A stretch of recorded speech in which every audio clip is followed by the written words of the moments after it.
Hey now, how is everybody doing? Welcome to Red Alert Diaries Live with Tanya E. Hood. I'm glad I get the chance to see you again and hoping your day is amazing. And if you listen to this morning's episode, then you already know that I had a conversation about how to help your relationship be sealed against the external chatter. There are times when we have individuals in our worlds that speak to us about what their opinions are in our relationship, how they feel we should respond to various things. Your friend has always been there, giving you advice over everything. But did you ever stop to consider that the relationship that your friend has may not be the relationship that you want? I understand. Trust me because I did it. A lot of you already know that I'm in my second marriage. And in this relationship, I had to learn, pay a little more attention to what's happening on the inside instead of listening to all the external chatter that was on the outside. When you find yourself in a position where you start hearing things that's on the outside of your world, you get the opportunity to pay better attention to keep what's going on in your relationship whole, healthy, and healed. So when I stopped listening to the relationship stories and advice from people that did not have what I want, my world got better. As you increase your knowledge about what's happening around you, you get the opportunity to increase what's happening in growth and development personally. Because here's the thing about marriage, people don't often tell you. Marriage is designed to help you grow. I discovered how immature I was in my first marriage. I often call it the practice marriage because I had to practice being an adult. A lot of you know, if you read my premiere book, I got married at 21. At 21 years old, Tanya thought she was grown. Tanya thought that she could do all this stuff on her own. But I didn't realize I had a lot of growing up to do. And because I listened to my peers give me advice about my marriage, chaos started swirling. There were things that was happening in my life that should not have because I listened to someone that did not have the knowledge base or the experience to support me on the journey. When you find yourself in a situation, it's okay to hear the thoughts of those around you so that you have different touch points. And a lot of you know, I need to process some data so that I'm not analyzing those touch points. Yeah, that works for me. But I also had to pay attention. Look at who's giving me the advice.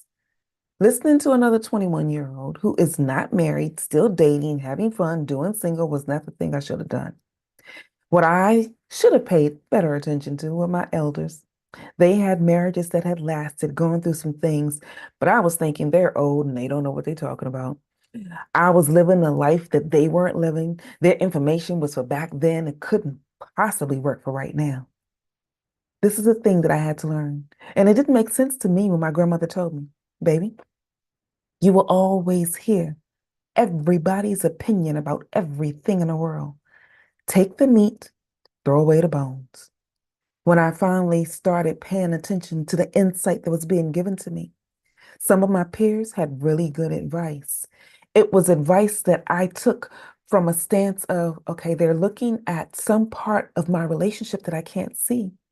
Because often you are too close to your relationship to truly get a really good look at it. But your friends, oh, your friends, they can see from a higher level. They're standing on the outside. They're not jaded by the emotional warfare that you are going through with your spouse or your significant other. They can see how you are changing. They can see how you're adapting. They also are the ones that you go to share your heart and soul. So the external information that you get from them, it's an okay touch point, but pay attention to it. And don't allow that external information to cause you chaos. If what they are sharing with you is causing you more angst in your home, stop. Look at the source, find the meat, throw away the bones, and then start a new direction. But I also recognize that when it comes time to changing what's happening in our world, it can be scary. When we are facing the unknown, it's always scary because we want to be with what's familiar. What is familiar to you, what's joyful for you, what's enjoyable to you, may not be the thing that you really need to do. So you got to step past your comfort zone. Do the thing that you're scared to do. And I shared this morning that if you have to pause, take a moment. Because for the story that I was talking about this morning, if you are married to someone whose characteristic and the insight about them, what did you call it? Their reputation that goes before them gives you pause because you know, especially in this story, that they are the one that steps into the room. They hold power. They're the leader. They're the ones that often take charge and tell people what to do. And then there's you in their world. How will they really receive you? What will they really do in paying attention to you? So you pause if you need to, but don't stay there long. Do not allow your most authentic self to be shadowed. You have the ability, and I often have shared this with my children. You have the natural ability to change anything that is not supporting you. And fear will cause you to stay held hostage because it's clear that unless you decide to step beyond your comfort zone, you'll stay there. And then you'll do things that you don't want to do. You will dim your light. You will hide your voice. You will never get the chance to do what you're supposed to do. See, your most authentic self was supposed to always be present, always show up in all the situations that you're in. I do understand tailoring some parts of your being because depending on the environment, some things need to be shared in a different manner. But who you are at the core of your being, that part, that part has to still come through. So I want to encourage you today. Let who you are still be seen. So if you have to pause, pause, but then get up and share what is on your heart, share what is in your soul. And if you are in that relationship, your marriage or significant others, whatever that is for you, if you don't feel like you can share who you are, you may need to check that relationship. Because if you have to sit in the middle of fear that what you say will cause that relationship to crumble, one, it's not a very sturdy relationship, and you probably shouldn't have been in it to begin with. Two, if your voice cannot be heard in that relationship, then one of you is holding the other one hostage. Do not let emotional assassins take you out. Some people are in relationships because they're just used to the chaos. And if you have become familiar with chaos, then you've got to find somebody, some way, somehow to get support to get out. Because those relationships, if you've heard in previous podcasts, those individuals have narcissistic tendencies and it will cause you more angst than you need. So don't let that happen to you. Get to safety because those relationships are often abusive. Do not stay in a relationship that will cause you to be emotionally abusive as well as physically abusive. You see, I was raised in an environment that taught me how to protect myself physically. But I had to learn through the heartaches, the bumps, the hurdles, how to protect myself emotionally. So don't step on the landmines I've already crossed. Let this insight be your journey. Let this insight be your story. And if you need more support, reach out to me. I can only give you snippets in these small time periods. The lies are to extend the conversation from the podcast. But if you need more, feel free to go to my website, tanyaehood.com. There you can click contact me, schedule time with me so we can talk and I can get you some better support because then I'll know a little bit more about what you need on your journey. Because the various elements of my life, when I finally learned from the story that I was sharing, that story taught me to speak what needed to be spoken from my heart, to get the knowledge that I needed to get so that I can, what I often say, have better, be better, and do better. As I grew more in knowledge, it gave me the opportunity to start applying that knowledge. And applied knowledge is wisdom. And you're going to need wisdom to get through this world. That wisdom will let you know when you can be silent and it's okay, but it will also let you know that you need to get out. And it will empower you to get those individuals that you need around you to be your best support system.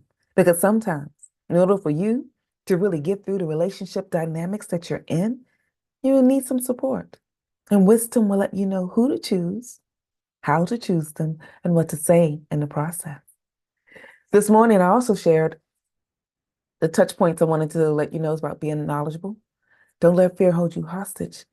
But here's the thing, be you, your most authentic, quirky self.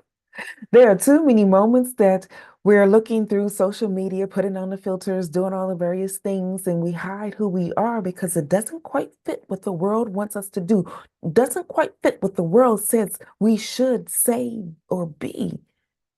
You're not everybody's cup of tea, nor should you be. But you should let who you are at the core of your being be seen. And everybody's not going to like it. Everybody's not going to want to deal with it. But the person that needs to hear your heart, there is somebody in the world that resonates in your soul, and they need to hear you because you resonate in theirs as well. It is in that environment that you will share what needs to be shared and support who needs to be supported. Just like when I read this story this morning, when it was written, I felt like it was written for me.